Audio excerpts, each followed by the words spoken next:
Hey everyone, Mr. Happy here, and in this video I get to share with you an email interview I recently conducted with Yoshi-P. I submitted these questions about a month ago and just got the answers back today, and while looking back I probably would have asked a few additional or different questions. I'm pretty happy with what we got back here, and I'm looking forward to sharing them with you. And first of all, there is a link to the just document in the description of the video, because not everyone wants to share a video around, but the information, it's definitely vital that it gets through. Second, thanks to Square Enix for setting this up, because like I said, it's been a while, and that'll become apparent with some of the questions that I asked, especially this first one right here.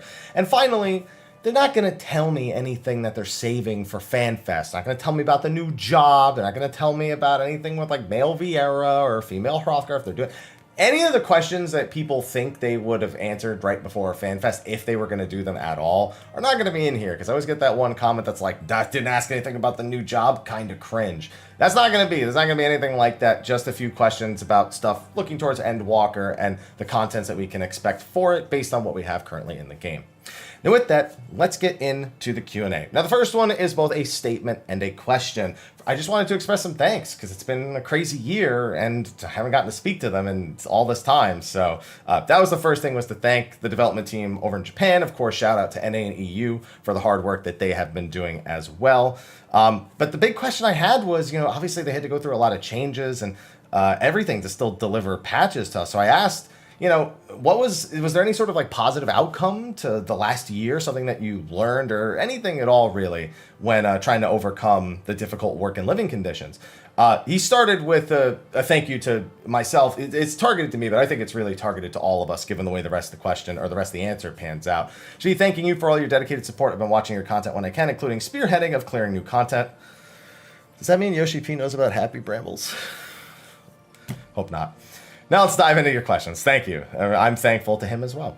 Regarding lessons learned from the pandemic, says it's a little bit too early because they're still not 100% sure if the changes they've made are 100% positive outcome. So there is still an ongoing learning process with that, even though they've got a lot of the, work from home stuff and, trying to organize, people in the office and how that, I'd imagine there is still some growing pains to be had there. So they want to say there's any like really solidified, this is 100%, I'm glad we learned this, but it was really more so the connection between the development team and the player base, because there was, an outcry, of course, making sure that they put their health first, making sure that, it wasn't all about delivering the patch and that nobody was sacrificing anything. They just wanted everyone to be safe, happy, and healthy.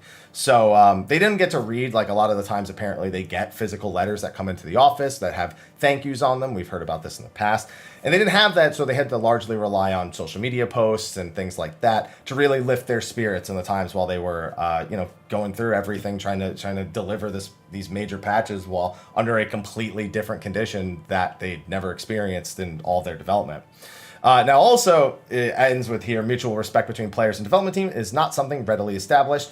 So being reminded of that fact is probably the biggest positive takeaway. Glad to hear that there was one, because, I've said it a million times. It's been a year. We all know it has been. So let's move on to the second question. So I wanted to next ask about something that's really been on my mind and I've been having discussions about on my live streams and in my videos. Endwalker is the end of the Hydaelyn Zodiark story, but the story is ending in 6.0. Normally it kind of ends in like the 0.3 patch like we had with 5.3.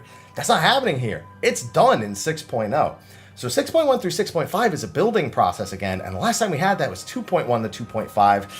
I think we look back at that, they've obviously learned a lot since then, but it gets us a little bit on edge. So I wanted to ask if they've sort of prepared how they're going to be handling that. And what I learned here is they have an initial plan for 6.1 and beyond. Even the future expansion packs, we know that they plan things about 2 expansions out. So they've already started talking about like how things are going to flow from 6.1 all the way to 8.x-ish. Not an exact space, but that's an approximation. However, right now, most everything is focused entirely on 6.0 itself, because that is the priority that needs to launch before they can really get into the nitty-gritty of 6.1 through 6.5. They haven't faced any challenges, so they hadn't, at least not yet. So it's just because they're focusing on Endwalker, the actual launch of it first, before they worry about all that future stuff. Perfectly respectable, of course. It's always good to have more assurances that they are, of course, thinking about the future X-Packs, people still thinking Endwalker is the end of Final Fantasy XIV. It's not. He's said that multiple times now. So any sort of reassurance of that is probably a good thing to include in the interview. Now, this was one that was, of course, near and dear to my personal heart and, of course, a lot of my fellow friends and FC mates and whatnot. The final ultimate for Shadowbringers was delayed due to difficulties caused by the pandemic this last year, specifically organizing the 8 individuals most qualified to test this content. In a recent interview, you mentioned perhaps revising the way ultimate content is developed, and I was wondering if you could elaborate on what changes you'd like to make to the development of this content. This is a big deal because obviously this gives us a little bit of a peek into how things are actually handled, and they kind of already gave it to us in that interview that I'm referring to in the question, but more elaborations is always an important thing because the more we understand the dev team, the more it's easier to somewhat compromise or meet in the middle, understand where they're getting and how they're getting there. So in his mind, it would just be ideal to have core members of the development team also be able to play at the highest level. So it sounds like raising the overall skill level of more members of the development team. One good example of this is Blizzard, a company I'm sure you know that I am fond of. So yeah, that sounds to be like one of the biggest things because their roster for it is so small. It pretty much eliminates any sort of ability to participate if there's something that takes higher precedence. So when it comes to 14's high difficulty content, Savage and Ultimate, our development staff is in charge of the content as well as staff handling the overall battle system and content, come together and thoroughly playtest the content to make adjustments along the way. So it sounds like, so they get, job balancing people and they get the people actually making the content to come together and test it, which makes perfect sense. Until they are able to clear it at the desired level of difficulty. This is really important. Back in 3.0, they didn't clear that raid tier before releasing it. So that's been a big thing ever since then, Manipulator in particular. However, these staff members also work on other contents that need to be developed in tandem. So the higher the difficulty, the higher the amount of dev resources required to playtest and make adjustments. Yeah, that makes sense. To alleviate this, generally speaking, there are 2 options. One is to divide the development staff and playtest staff and have the playtest staff provide detailed feedback to the development team, which is in turn implemented. Makes sense. Alternatively, we could extend the development schedule and delineate a specific adjustment period, or delineate. I think, is it delineate? No, yeah, delineate. A specific adjustment period that can be done outside of when the content is being developed. This is not limited to Ultimate raids. I'm sure you know there's a breadth of content in 14 that has increased greatly when compared to a Realm Reborn. When thinking about continuing development and service in the long term, I feel we've come to a point where we need a new method to assess resource cost and schedules instead of relying on our existing project management methods. So you're telling me that guy came on to that live letter the one time, explained to us all the project management stuff, and now you're telling me he needs to redo it? No, I'm kidding. I couldn't help but think about that panel because that guy was like talking about how intense and scary it was, and now you're just like, we need to do it over. If I go into more detail, it'll be quite long-winded to the point that I could write a full book. I'd read a book written by Yoshi-P about Final Fantasy XIV game development, about game development in general, because he's been in the game for longer than that. So allow me to stop here. Either way, I'm thinking about it a lot. So they are looking at things, raising the skill level of the team overall, trying to figure out which process is the best, and reworking their entire development process. It sounds like this is, again, something that is far more reaching than Ultimate, where they could get a lot more work done if they perhaps reassessed everything, and that would, of course, make the dev team happier, it would make the player base happier. So I'm glad to hear that's being given some thought, because I think that if they don't do this, we will notice it more and more going into Endwalker, going to any point after that. So it's important to acknowledge that, and I'm looking forward to seeing what the end result of that ends up being. So the next question, separated by a large white space on the page. While new housing is planned with Ishgard in 6.1, I was wondering if any considerations have been made to apartments. We heard something about this ages ago, and I just had to ask. For example, maybe spending some gil or completing a quest to increase the size of the apartment. Now, we are getting the islands. We don't really know the specifics of those yet, and that may alleviate a bit of this problem. But it's just that apartments are a lower priority and a lower demand than actual housing. So at least up through 6.1, there are no specific plans to share on this topic. That, of course, is because Ishgard housing will be coming in 6.1. When it comes to apartments, memory allocations, other factors, designed utilizing the number of objects in small houses. So if you start making apartments with varying sizes, they need to reassess fundamental systems. So it does sound like the way apartments were set up, they weren't built to expand. So they need to be rebuilt to be expanded. And the demand for that versus the demand for more housing or updates to the housing system overall just doesn't seem to be as high based on this follow-up paragraph right here. Higher priority to provide more available plots of land to players. Makes sense. I'm still of the opinion that I think even that needs to be reworked. Again, I'm hoping that the island will kind of alleviate some people's desire to really need a house, but it's never going to be quite the same as having the small, medium, or large plot, and I think that may, again, need to be reassessed. But at this point, it's been so long. Could they even do anything different outside of releasing a new system overall that's more optimized and more customizable? I don't know. So that's just, we'll have to wait and see. Speaking of wait and see, Eggy Glamour. Listen, we gotta ask, right? If we don't ask, we won't know. We gotta ask, right? So, Eggy Glamour has been a long-time request for the players and is frequently a topic you are questioned about in interviews. It's been a while, so where are we? Where are we with that? And the answer I got was not the answer I expected. Currently, Summoner as a job is reaching somewhat of a breaking point when it comes to overall play mechanics, so we've halted work on Eggy Glamour for the time being in order to shift focus. There's a reason behind this, but we can't share the details with you at the moment. When the time comes, I'll be sure to properly share that information with everyone. This sounds like they're waiting to reveal the changes to Summoner and Endwalker, and this makes them sound significant because I agree with the assessment that Summoner is at a breaking point where they can't just add another pet. Like, you can't just say, well, now 3 minutes into the rotation, you get Alexander. Like, it just can't keep going down that path. So it sounds like completely reassessing the way that Summoner accesses its power is something that is coming soon. What that actually ends up being, who knows, but it sounds like whatever the system is, Eggy Glamour needs to be built on that system, not on the current one, because that current one doesn't sound like it's going to be surviving much longer. I'm curious what this ends up meaning for Summoner. A lot of this is deductive on my part, and as you can clearly see, it's not stated by Yoshida here, but that one paragraph speaks a lot of words about what Summoners can expect in Endwalker, and I suspect that will be a major talking point for them as they wait for any sort of details about their job. So keep an eye on Summoner, because we're gearing up to see something big.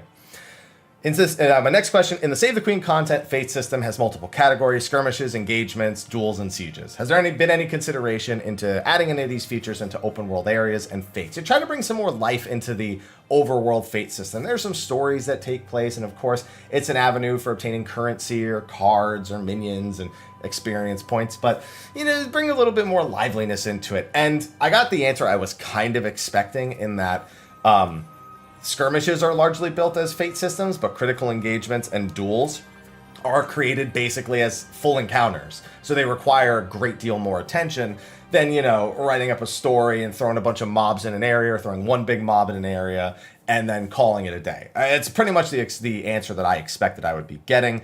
So they're created the same way dungeon and raid bosses are. To put it simply, development of each fights are just done one by one and put a lot of resources and time into it. Even if we do have these systems in place, it also requires sizable resources to design new content, making it quite unrealistic to create and scatter them across the open world. Again, that's what I expected they were going to say. Save the Queen content works well because it's confined to a limited space. I personally love critical engagement, so I'm continuously thinking of how to leverage or expand on it one way or the other. So it sounds like there is this doesn't sound like something that they weren't already considering. It sounds like I've just got the most direct answer that I could receive regarding the topic. So that excites me, and of course dims my excitement a little bit at the same time, because I would like to see a more lively Fate system in the overworld. I think adding the currencies to it and Shadowbringers was okay, but underutilized. So I'd really like to see them reassess that and evolve into Endwalker and beyond. I still want those roaming primals. Listen, if we were going to get roaming primals at any point, Endwalker would be the time. So the next one was a personal gripe. This was one of the questions where, looking back, I kind of would have taken it out and put something else in. The number of jobs in the game continues to rise, making it more and more difficult to obtain weapons from extreme trials. This, again, personal gripe. Are there any changes planned to make gathering weapons from extreme trials more consistent outside of our current systems? It took me 92 kills before I saw the monk weapon drop from Emerald weapon. That's not the whole truth. I had one drop, but I was on White Mage, and a monk needed it. Even though they had a better weapon. They just want it for glam or something, I don't know. And then I didn't see it again until the 92nd kill. So then I was on monk for the rest of those. So just a little backstory. So he had yes. They was like, yeah, we need to do something. That's it. We're probably going to be seeing a new loot system, either coffers, maybe more totems overall. something else changing so that it's more realistic to obtain not just your first weapon, but if you want them, multiple weapons. But we'll see information either like at a letter from the producer live or some other way. But they will, when they have ironed out all the details, tell us what the updated system will be. And then, seems luck wasn't on your side. He just, I mean, he sighs, he doesn't, it's just, but, thanks. I feel better, Yoshi-P. This one also was one I was kind of back and forth on whether I should include. The Monster Hunter collaboration in Stormblood was quite exciting, with Monster Hunter Rise being released recently. Have there been any thoughts on a follow-up collaboration with the franchise? Are there any Monster Hunter enemies you'd be excited to feature in 14, or any 14 monsters you'd be excited to see in Monster Hunter? Now, reason is we're fresh off the Nier collaboration. I'm not really thinking about collaborations. I do want original content, but this sprung to mind when I was trying to come up with questions, and I'm kind of happy with the answer. It's one of those things that's just kind of fun to, you know, bounce back and forth about. So no, they're not working on anything currently. He laughs about it though, which makes me nervous because it sounds like he really wants it to happen. He's like, no, we're not working on anything at the moment, you know. But that's of course deductive. It doesn't actually say that. It just says there's no movements on any upcoming crossovers. Any, by the way, none. So figured we'd put that, even though we are expecting the 15 one to return sometime before 6.x. If you're okay with me talking about kind of what if scenarios I fantasize about, and that was part of the question, so I'm definitely okay with that. I would say he wants Diablos in Monster Hunter to come to 14. I can't seem to get the satisfaction of destroying their horns out of my head. I like to use great swords in Monster Hunter, so whenever a new installment comes out, I'm always keen on checking what the hitbox is for his backside. And man, do I know about checking Diablo's hitboxes, because he checks me with them all the time. And if we were to provide something from 14, he would want Nidhogg to be in Monster Hunter. So it would be quite a tough fight. That would be kind of fun. So that's just a fun little what-if question that got thrown in there because, again, I was trying to throw this together pretty quick.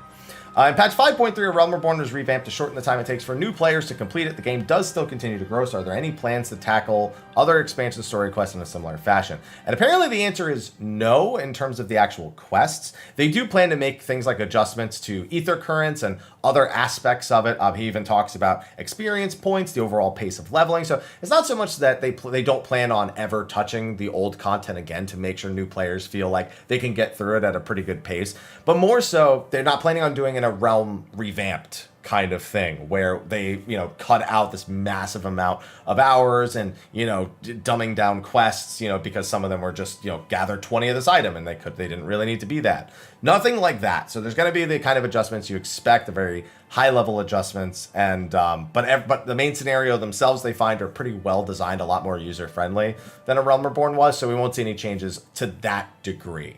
And that's the last real question, because the 10th question was me, listen, I tried for you. The 10th question was me thanking him for taking his time to answer questions for the interview, because 10 is about the amount that I normally do when I do these interviews.